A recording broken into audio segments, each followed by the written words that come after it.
Hello friend, welcome back to our channel and good evening all of you. So आज की इस video में हम इंडियन फॉरेन पॉलिसी यानी भारतीय विदेश नीति से संबंधित एक इम्पोर्टेंट टॉपिक के बारे में बात करने वाले हैं, जिसका नाम है आपका प्रमुख शक्तियों के साथ भारत के संबंध। तो इस वीडियो में जानेंगे कि जो दुनिया की मेजर पावर है, जिसको एक टाइम पीरियड पे आपका सुपर पावर के नाम से जाना जाता था, जो दो महाशक्तियां थी, उनके साथ इंडिया के कैसे रिलेशन है। तो आप सभी को पता होगा कि कोल्ड वॉर के टाइम पीरियड पे पूरी दुनिया जो है टू पार्ट में आपका डिवाइड थी, टू ब्लॉक में आपका डिवाइड थी, दो गुटों में बटी हुई थी। एक तरफ था पूंजीवाद विचारधारा, जो कि वेस्टर्न ब्लॉक था, जो आपका पूंजीवादी विचारधारा, लोकतंत्र, स्वतंत्रता, इसका प्रतिनिधित्व करता था। और दूसरी विचारधारा जो थी ईस्ट में थी, जिसको आप ईस्टर्न ब्लॉक या पूर्वी गुट के नाम से जानते थे, वो था आपका रशिया, तो जिसको आप यूएसएसआर के नाम से जानते थे पहले। तो रशिया जो था आपका कम्युनिज्म, जो साम्यवादी विचारधारा है, जो लेनिन की, कार्ल मार्क्स की, उसका प्रतिनिधित्व करता था। और यहाँ पे ये दोनों देश कहीं न कहीं दुनिया में अपनी आइडियोलॉजी थोपना चाहते थे। एक चाहता था कि जो दुनिया है मेरे विचार के साथ आपका आगे बढ़े, पूंजीवाद को अपनाए, एक चाहता था का साम्यवाद को अपनाए। तो दोनों के बीच आपका तनाव हो जाता है, दोनों के बीच आपका इनडायरेक्ट यानी एक अप्रत्यक्ष वॉर चलता था, जो कि आपका डायरेक्ट नहीं था, लेकिन काफी खींच तनाव ये सब कुछ चलता रहता है, जिसको आप कोल्ड वॉर कहते हैं। तो कोल्ड वॉर के समय भारत के इन दोनों के साथ कैसे रिलेशन रहे, आज कैसे संबंध है, इसके बारे में बात करेंगे। तीसरा आता है एक वर्तमान की जो उभरती हुई महाशक्ति है, जिसका नाम है चाइना। तो जानेंगे कि इंडिया का चाइना के साथ कैसे रिलेशन है। तो आज की वीडियो में हम इन तीन देशों के बारे में बात करेंगे। इंडिया और यूएस के साथ कैसे संबंध है, कौन कौन से आपके इम्पोर्टेंट जो एग्रीमेंट है वो हम दोनों देशों ने मतलब साइन किए हैं, कब कब हमारे जो रिलेशन है वो अच्छे रहे, कब कब आपके खराब रहे। इसके अलावा रशिया के साथ हमारे रिलेशन प्रारंभ से आपका कैसे रहे। इसके अलावा चाइना के साथ बात करेंगे कि इंडिया के कैसे रिलेशन है। तो सबसे पहले हम भारत की बात करते हैं। तो जब हम भारत की बात करते हैं तो दुनिया भारत को कैसे देखती है, भारत अपने आप को कैसे रिप्रेजेंट करता है दुनिया में। तो हम सभी जानते हैं कि भारत वर्तमान समय में एक रीजनल पावर है, एक आपका क्षेत्रीय शक्ति है, एंड जिसके पास क्या है, आपका न्यूक्लियर बॉम्ब है, परमाणु शक्ति संपन्न देश है। और परमाणु शक्ति के मामले में आपका काफी एक जिम्मेदार देश है, जो कि कभी भी अपना जो न्यूक्लियर बम है उसका प्रयोग किसी भी देश को मतलब पे अटैक करने के लिए, किसी भी देश को डराने के लिए, धमकाने के लिए आपका नहीं करता है। और अपना परमाणु शक्ति का उपयोग आपका काफी अच्छी जगह करता है, अपने पीसफुल रूप से। और एक उभरती भी आपका वैश्विक शक्ति है, एक उभरती भी महाशक्ति है। इसके अलावा हम सभी जानते हैं कि जब हम बात करते हैं भारत के सैन्य व्यय की, और भारत की जो मिलिट्री है वो कौन से नंबर पे आती है, अगर व्यय के मामले में बात करें तो वो आपका वर्ल्ड में थर्ड लार्जेस्ट मिलिट्री एक्सपेंडिचर होता है इंडिया का। सबसे ज्यादा हम अपनी डिफेंस पे, अपनी रक्षा पे, अपनी सुरक्षा पे बहुत सारा पैसा लगाते हैं। इसके अलावा दुनिया की सेकेंड जो आर्म फोर्स है, जो सेकेंड सैन्य शक्ति, सशस्त्र बल भारत के पास है। इसके अलावा भारत दुनिया की फिफ्थ लार्जेस्ट इकोनॉमी है, यानी पांचवी सबसे बड़ी अर्थव्यवस्था है। अगर हम बात करें दुनिया भर में भारत के विभिन्न राज्यों, विभिन्न जो देश हैं उनके साथ राजनयिक संबंधों की, तो भारत ने बहुत सारे देशों की सहायता की है। जब जब उन पे संकट आया तो इंडिया हमेशा मानवीय सहायता, यहाँ वहाँ पे ह्यूमैनिटेरियन असिस्टेंट आपका भेजता रहता है। इसके अलावा जिसमें कि आपके 201 से भी ज्यादा देश आते हैं, एंड इसके अलावा 199 से ज्यादा जो ग्लोबल मिशन है, जैसे कि यूएन पीस कीपिंग फोर्स के मिशन हो गए, कहीं पे आपका युद्ध हुआ, वहां पे शांति स्थापित करना है, तो वहां पे भी इंडिया का एक महत्वपूर्ण रोल रहा है। तो ये था इंडिया के बारे में, एक महत्वपूर्ण क्षेत्रीय शक्ति है, एक परमाणु शक्ति संपन्न देश है, एक उभरती भी आपकी अर्थव्यवस्था है, जिसके पास जो कि तीसरा सबसे बड़ा व्यय करता है अपनी सुरक्षा पे, अपने डिफेंस फोर्स पे। इसके अलावा सेकेंड आर्म फोर्स है, एंड पांचवी सबसे बड़ी अर्थव्यवस्था है। अब हम बात करते हैं कि हमारा जो संबंध है यूएस के साथ आपका कैसे रहा। तो जब हम आजाद से 1947 में, आप सभी जानते हैं 15 अगस्त 1947 में, तो उसके बाद आपका जब भारत और पाकिस्तान के बीच आपका पहला वॉर होता है 1948 में, आपका पाकिस्तान क्या करता है, आपका कबालियों के बेस पे आपका जम्मू कश्मीर में अटैक कर देता है। तो इस समय भी जो रिलेशन है वो आपका काफी अच्छे नहीं रहे। अमेरिका ने भारत को डायरेक्टली आपका सपोर्ट नहीं किया, तो कहीं ना कहीं अमेरिका जो है प्रारंभ से ही आपका किसके पक्ष में रहा है, किसके मतलब इनडायरेक्टली आपका पाकिस्तान को सपोर्ट करता है। फिर हम बात करते हैं आपका जो अमेरिका है वो आपका कैपिटलिज्म यानी पूंजीवाद विचारधारा को सपोर्ट करता है, पूंजीवाद विचारधारा को आपका रिप्रेजेंट करता है, और आपका साम्यवादी जो विचारधारा है जो कि सोवियत रूस की है उसका विरोध करता है। और इसके लिए उन्होंने एक पॉलिसी अपनाई थी जिसका नाम था आपका साम्यवादी विरोधी विचारधारा। आपने सुना होगा कि कंटेनमेंट ऑफ कम्युनिज्म को लेके एक पॉलिसी थी यूएस की, जो कि विचारधारा आपका जो यूएसएसआर की विचारधारा था इसका विरोध करने के लिए। इसके अलावा सीटो सेंटो में पाकिस्तान ने जब ज्वाइन किया तो कहीं ना कहीं यूएस को आप पाकिस्तान के पक्ष में रहना, पाकिस्तान को सपोर्ट करना के लिए आपका बाध्य हो गया। इंडिया ने इनको ज्वाइन नहीं किया आपका सीटो और सेंटो को। इंडिया ने बोला कि ना, मैं आपका जो यूएस की विचारधारा है जो कि पूंजीवाद है, एंड जो आपका रशिया की जो विचारधारा है सोवियत रूस की जो कि कम्युनिज्म है, कार्ल मार्क्स की विचारधारा है ना, हम मतलब दोनों के साथ, दोनों में से हम किसी के साथ भी नहीं जाएंगे, क्योंकि हम अभी अभी हमें आजादी मिली है, अभी अभी हमें स्वतंत्रता मिली है। तो अगर हम दोनों में से किसी एक को भी ज्वाइन करते हैं तो हमारी आजादी का, हमारी स्वतंत्रता का, हमारे इतने बड़े स्वतंत्रता संग्राम का कोई मतलब फायदा नहीं है, और हम फिर से आपका गुलाम नहीं होना चाहते। इसलिए हम क्या करेंगे, इन दोनों ध्रुवों के बीच, इन दोनों जो गुट है वहां पे शांति स्थापित करने का प्रयास करेंगे, इन दोनों के बीच शक्ति संतुलन का प्रयास करेंगे, और इस कारण से हमने आपका नेम यानी गुट निरपेक्षता का मार्ग अपनाया कि दोनों गुटों के बीच हमें शांति बनाए रखने। फिर होता है 1962 में इंडिया और चाइना का वॉर। तो यहाँ पे भी कहीं ना कहीं भारत द्वारा तत्काल सैन्य सामान की गुजारिश की जाती है यूएस के द्वारा, लेकिन उतना आपका सपोर्ट नहीं मिलता है, और यूएस प्रत्यक्ष रूप से इंडिया को यहाँ पे भी आपका सपोर्ट नहीं करता है 1962 में। फिर क्या होता है 1965 में, फिर इंडिया और पाकिस्तान के बीच आपका दूसरा वॉर हो जाता है, और यहाँ पे यूएस जो था आपका जो अमेरिका है भारत को सपोर्ट नहीं करता है, और पाकिस्तान को भी दोस्त नहीं देना चाहता था, क्योंकि कहीं ना कहीं पाकिस्तान उसका अलाई बन चुका था आप सीटो और शाटो को ज्वाइन करके। तो यहाँ पे भी इंडिया को सपोर्ट नहीं किया। फिर आता है बांग्लादेश वॉर, जो कि आपका पाकिस्तान और बांग्लादेश के बीच हुआ था, मतलब जो पश्चिमी पाकिस्तान और पूर्वी पाकिस्तान। तो वहां पे बहुत सारे आपने देखे हो भाषा को लेकर, इलेक्शन के जो रिजल्ट थे उसको लेकर। तो यहाँ पे भारत ने इस वॉर में जब हस्तक्षेप किया, क्योंकि भारत के लिए एक समस्या खड़ी हो गई थी, यहाँ पे बहुत सारे जो शरणार्थी थे वो भारत के जो ईस्टर्न स्टेट है वहां पे आ रहे थे। तो इस कारण से भारत में भी इसका काफी प्रभाव देखने को मिल रहा था। तो भारत ने बांग्लादेश को सपोर्ट किया, भारत ने दुनिया से बोला कि आप हमारे साथ रहो, और रशिया तो यहाँ पे इंडिया के साथ आ गया था, लेकिन यूएस ने यहाँ पे भी भारत को सपोर्ट नहीं किया, और क्या किया आपका जो PL480 के तहत हम क्या करते थे, यूएस से बहुत सारी आपकी सहायता लेते थे, जैसे गेहूं के मामले में, तो उसको भी यूएस ने बंद कर दिया।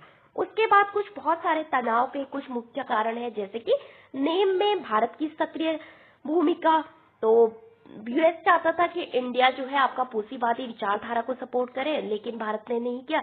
यहाँ पे आपके रिलेशन खराब हो जाते हैं, तनाव बढ़ जाता है, और भारत की जो अर्थव्यवस्था है आपकी उसको लेके, भले ही हमारा मिश्रित मॉडल है, आपका मिक्स्ड इकोनॉमी हमने अपनाई है दोनों के गुणों को लेके, यानी उसमें आपका पूंजीवाद के भी कुछ गुण है और समाजवादी जो अर्थव्यवस्था है उसके भी गुण है, लेकिन हमारी जो अर्थव्यवस्था है कहीं ना कहीं आपका जो सोवियत रूस था उसकी तरफ आपकी टिल्टेड थी, उसकी तरफ आपकी झुकी हुई थी, क्योंकि हम बहुत सारा जो मॉडल है आपका सोवियत रशिया का फॉलो करते थे, जैसे पंचवर्षीय योजनाएं, जैसे आपका जो स्टेट कंट्रोल होता है, राज्य का नियंत्रण होता है संसाधनों पे, और उसको हम फॉलो करते थे।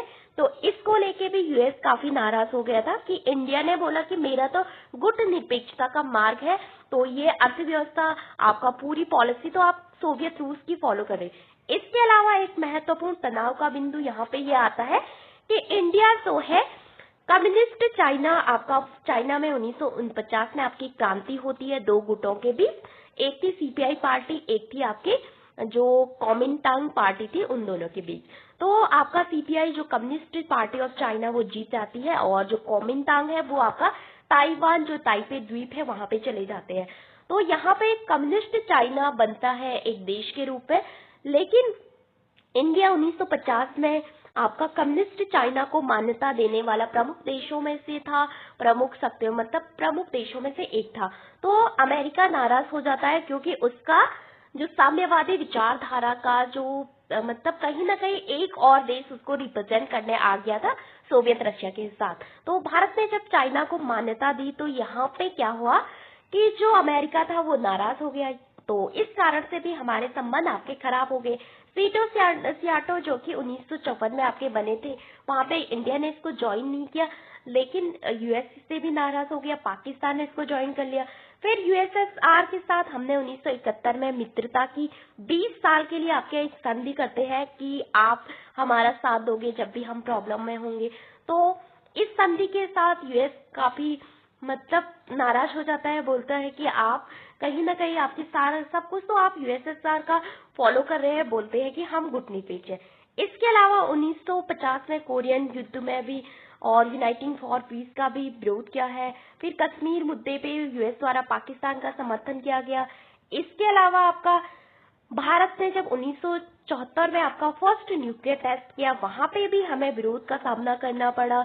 वहां पे भी यूएस ने इंडिया को रिकॉग्नाइज नहीं किया है और इंडिया पे बहुत सारे प्रतिबंध लगाए। इसके अलावा एनपीटी और सीटीबीटी, यूएस चाहता था कि भारत क्या करे, आपका जो परमाणु अप्रसार संधि है जो कि न्यूक्लियर वेपन्स को आपका खत्म करने के लिए लाई गई थी, निशस्त्रीकरण को, और 5 पावर जो है परमाणु शक्ति संपन्न रहेंगे, तो इंडिया इस पे हस्ताक्षर नहीं करता है, यूएस नाराज हो जाता है। इसके बाद सीटीबीटी पे भी हमने साइन नहीं किया, 1996 में आपकी आई थी, और एनपीटी 1968 में आपकी आई थी और 1970 में आपकी लागू हुई। उसके बाद यूएस ने 1974 में जब हम पे आपका प्रतिबंध लगा दिया, आर्थिक सैंक्शन लगा दिए, तो वहां पे टीएपीएस यानी तारापुर में यूएस हमें परमाणु ईंधन देता था उसमें सपोर्ट करने के लिए, लेकिन यहाँ पे भी यूएस ने इसको बंद कर दिया। फिर आपका एमटीसीआर को भारत के खिलाफ लागू करने का यूएस का इरादा, लेकिन भारत इसको ज्वाइन कर लेता है बाद में। फिर आपका अफगानिस्तान में जब सोवियत संघ ने आपका हस्तक्षेप किया 1979 में, तो यहाँ पे भारत ने क्या किया, आपका अब्सटेन कर दिया। भारत ने यहाँ पे सोवियत संघ की निंदा नहीं की। इसके अलावा यूएस द्वारा पाकिस्तान को हथियारों की आपूर्ति, और डियो गार्सिया में जो यूएस का मिलिट्री बेस है, आजकल आपने सुना होगा ईरान वॉर में डियो गार्सिया का नाम, तो वहां पे जो मिलिट्री बेस है इसका इंडिया विरोध करता है। तो इस कारण से भी हमारे जो संबंध है वो आपका काफी तनावपूर्ण हो जाते हैं। तो इंडिया और यूएस के संबंध जो है लगभग आपके 2000 तक इतने अच्छे नहीं रहे, बहुत सारा तनाव का जो बिंदु है वो बार बार हम दोनों के रिलेशन में आपका आता रहा। तो इसके अलावा फिर आपका शीत युद्ध के बाद की अगर बात करें, आपका 1998 में आपका जब इंडिया दूसरी बार आपका न्यूक्लियर टेस्ट करता है अटल बिहारी वाजपेयी जी के नेतृत्व में, और ये भी आपका पोखरण राजस्थान में किया जाता है, और ये भी आपका अंडरग्राउंड था। तो यहाँ पे भी यूएस क्या करता है, सैंक्शन लगा देता है, यूएस आपका प्रतिबंध लगा देता है। फिर 1998 से 2000 में एक जसवंत सिंह स्टॉप टेलवॉट वार्ता चलती है, हम दोनों के जो विदेश मंत्री थे उन दोनों के बीच संबंधों को अच्छा करने के लिए। फिर आपका 2000 में यूएस के जो राष्ट्रपति थे बिल क्लिंटन, वो इंडिया आते हैं और संबंधों को सुधारने का यहाँ पे प्रयास किया जाता है, क्योंकि हमारे संबंध बहुत लंबे समय से आपका बहुत खराब चल रहे थे, बहुत सारा तनाव था दोनों के बीच। फिर आता है 2005 में आपका क्या होता है 123 एग्रीमेंट आपका साइन होता है, जो कि असैन्य परमाणु समझौता था, और 2005 से ये आपका चलता है 2008 तक। ओके, तो ये आपका पहला भारत और अमेरिका के बीच 123 एग्रीमेंट, जो कि आपका असैन्य परमाणु समझौता था, वो साइन होता है। इसके अलावा 2010 की बात करें तो वहां पे आपका स्ट्रैटेजिक पार्टनरशिप साइन करते हैं इंडिया और यूएस दोनों। फिर नई दिल्ली में साइबर सुरक्षा समझौता होता है 2011 में, और फिर आपका 2018 में 2+2 वार्ता शुरू होती है दोनों देशों के बीच। एंड फिर इससे पहले 2017 में क्वाड का मेंबर्स बनते हैं। क्वाड जो 1992 में मालाबार एक्सरसाइज के रूप में आपका शुरू हुई थी, तो वहां पे आपका मतलब जो संबंध है वो आगे बढ़ते हैं, वो फिर से आपका 2017 के बाद। एंड फिर 2020 में बेका नाम से एक समझौता होता है, अभी इसको डिटेल में पढ़ेंगे। तो बेका जो कि बेसिक एक्शन को लेके था। फिर कुछ इम्पोर्टेंट फाउंडेशन मिलिट्री एग्रीमेंट होते हैं, कुछ महत्वपूर्ण आपके सैन्य समझौते होते हैं, जिसपे आता है GSOMIA, जो कि आपका general security of military agreement करके, इंटेलिजेंट एग्रीमेंट करके एक समझौता था। यहाँ पे 2002 में आपका ये साइन होता है, काफी इंपॉर्टेंट है। और यहाँ पे प्राइम मिनिस्टर कौन थे? श्री अटल बिहारी वाजपेयी। तो इसमें कहा जाता है कि हम दोनों क्या करेंगे, जो सैन्य खुफिया जानकारी है उसको साझा करेंगे, उसको आपस में शेयर करेंगे दोनों कंट्रीज। फिर आपका 123 एग्रीमेंट, जो कि आपका भारत अमेरिका और सैन्य परमाणु समझौता था, काफी इंपॉर्टेंट है। फिर आपका 2016 में लेमोआ करके एक एग्रीमेंट साइन होता है, जिसका नाम था आपका लॉजिस्टिक एक्सचेंज मेमोरेंडम और एग्रीमेंट, ओके, ऑफ एग्रीमेंट करके इस तरह से। तो यहाँ पे भी आपका जो मरम्मत और आपूर्ति के लिए एक दूसरे के सैन्य ठिकानों का हम उपयोग करेंगे। इसके अलावा कोमकासा काफी इंपॉर्टेंट है, तो ये आपका कम्युनिकेशन संचार के आदान प्रदान की सुरक्षा को लेके 2018 में शामिल हो। फिर आता है बेका, तो ये आपका भू स्थानिक जो जियो स्पेशल है एंड जो खुफिया मानचित्र से संबंधित आपका और उपग्रह चित्र साझा करना, तो ये एग्रीमेंट काफी इंपॉर्टेंट है। तो यहाँ से आपका बहुत सारे प्रश्न पूछे जाते हैं। कभी मैच द फॉलोइंग में कि बोल दिया कि GSOMIA कब आया, इस तरह से। तो वो सारे एग्रीमेंट आपको एक तरफ दे दिए, एक तरफ उनकी डेट दे दी, तो इस तरह से आपसे पूछे। फिर आता है दोनों देशों के बीच आपके कौन से ऐसे मिलिट्री एक्सरसाइज है, यानी महत्वपूर्ण सैन्य अभ्यास क्या है। तो जब हम बात करते हैं आर्मी की, तो वहां पे युद्ध अभ्यास, जो कि आपका बहुत पहले से चलता आ रहा है, युद्ध अभ्यास हम दोनों की, जो आर्मी दोनों देशों की, उनके बीच आपका एक सैन्य अभ्यास है। फिर आता है आपका वज्र प्रहार, ये भी आपका काफी इंपॉर्टेंट है, स्पेशल फोर्स के लेके ये एक्सरसाइज होती है। फिर आता है मालाबार एक्सरसाइज, जो कि आपकी 1992 में स्टार्ट हुई थी भारत और अमेरिका के बीच। अभी इसके बहुत सारे पार्ट बन गए, जैसे कि जापान हो गया, ऑस्ट्रेलिया हो गया, तो क्वाड को लेके, तो जितने भी क्वाड कंट्रीज है इनकी ये आपकी एक्सरसाइज बन चुकी है मालाबार एक्सरसाइज। फिर आता है स्कोप इंडिया, जो कि एयरफोर्स करती है दोनों देशों की। एंड फिर आता है टाइगर टाइम्प, तो ये आपकी ट्राई सर्विस है, जिसमें कि आर्मी हो गई, नेवी हो गई और एयरफोर्स, तीनों सेनाएं भाग लेती है। फिर हम बात करते हैं आपके बहुपक्षीय अभ्यास की।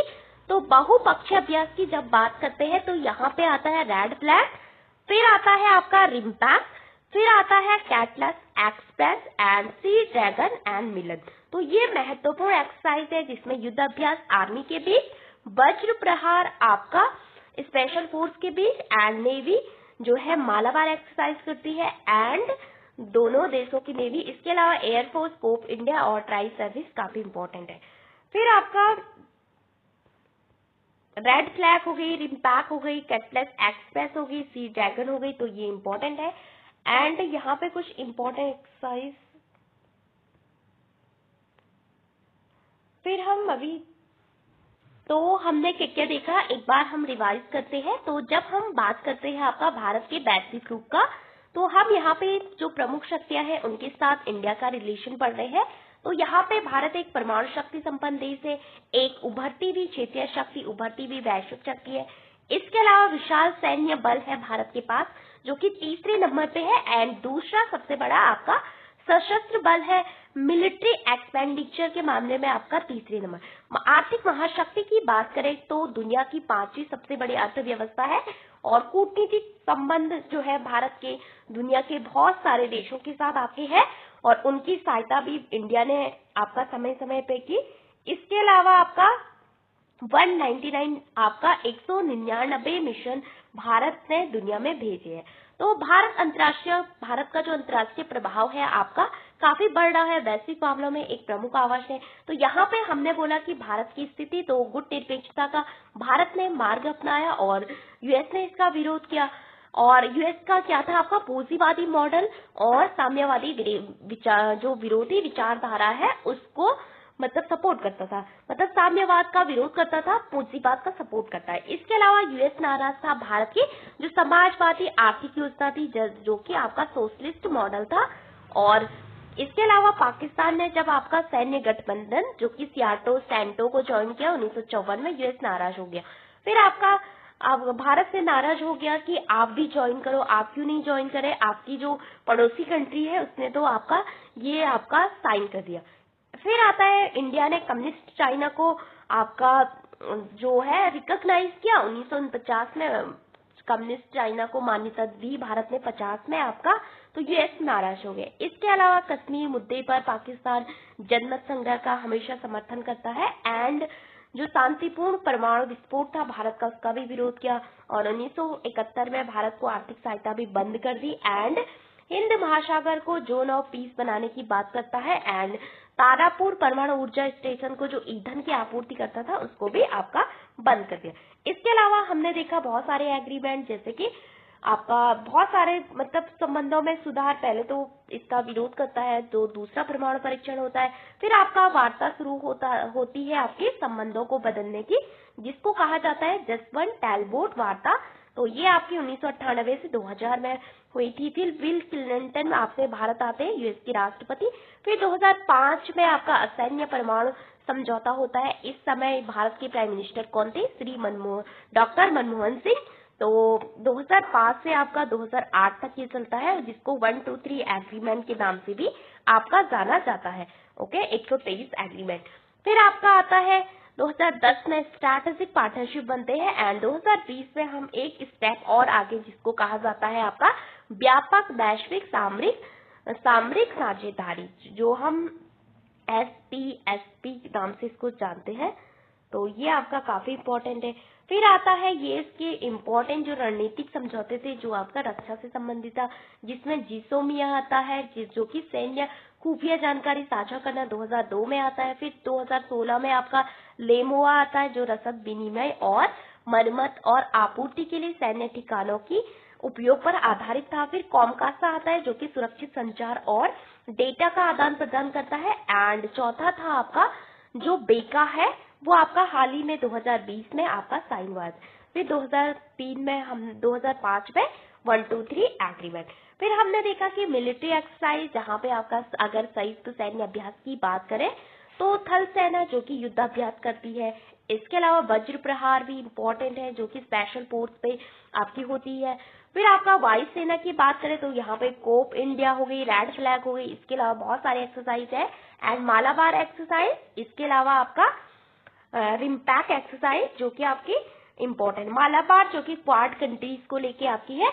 इसके अलावा आपका 2016 में एक एक्सरसाइज शुरू हुई थी 2019 में, जिसको ट्राई सर्विस एक्सरसाइज कहते हैं और यहाँ पे तीनों फोर्स आपकी पार्टिसिपेट करती है। तो ये इम्पोर्टेंट है।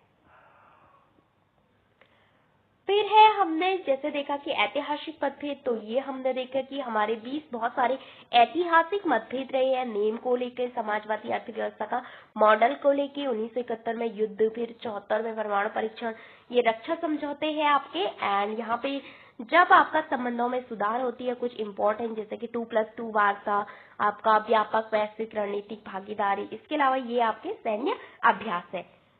तो यहाँ पे कुछ प्रश्न है आपके, अमेरिका के साथ भू स्थानिक खुफिया यानी जियो स्पेशल इंटेलिजेंस साझा करने से संबंधित समझौता कौन सा था? तो वो था आपका कौन सा, जो लास्ट वाला है बेका।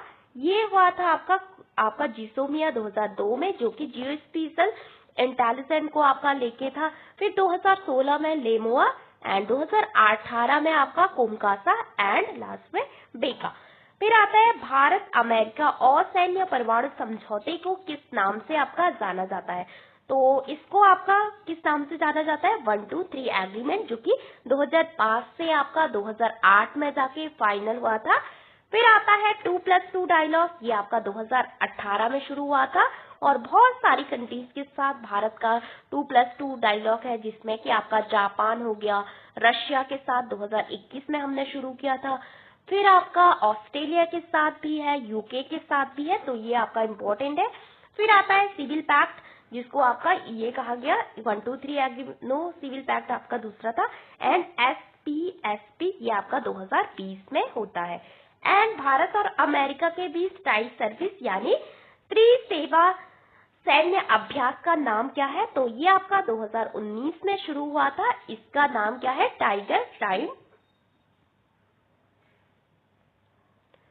मालाबार 1992 से आपकी शुरू हो गई थी एंड युद्धाभ्यास आपका 2004 के अराउंड आपका शुरू हुआ था।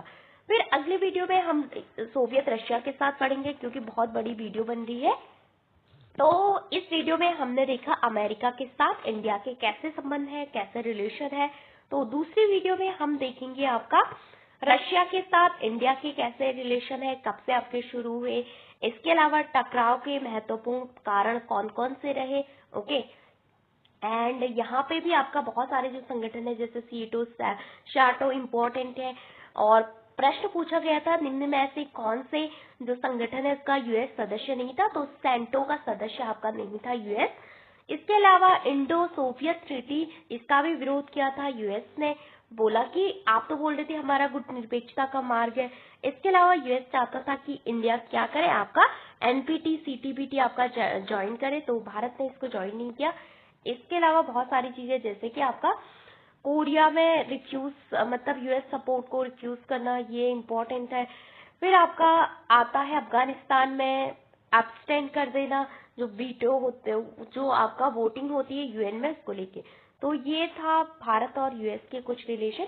इसमें से आपका ये इम्पोर्टेंट है, ये जो 4 एग्रीमेंट है इनका ईयर, मैच द फॉलोइंग में आपसे प्रश्न पूछे जा सकते हैं। एंड यहाँ पे इम्पोर्टेंट है कुछ जो संबंध है उनके बारे में, जैसे कि 123 एग्रीमेंट क्या था, कब हुआ। इसके अलावा पहली सामरिक वार्ता यानी आपका स्ट्रैटेजिक पार्टनरशिप कब हुई, और पहले ऐसे कौन से यूएस प्रेसिडेंट थे जो आपके 22 साल के अंतराल के बाद इंडिया आते हैं और संबंधों में एक नया मोड़ आपका शुरू हो जाता है।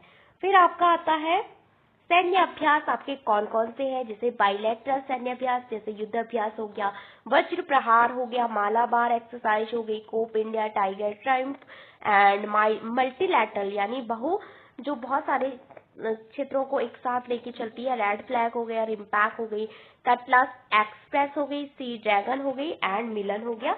तो भारत अमेरिका के साथ अधिक सैन्य अभ्यास करता है, बहुत सारे सैन्य अभ्यास है।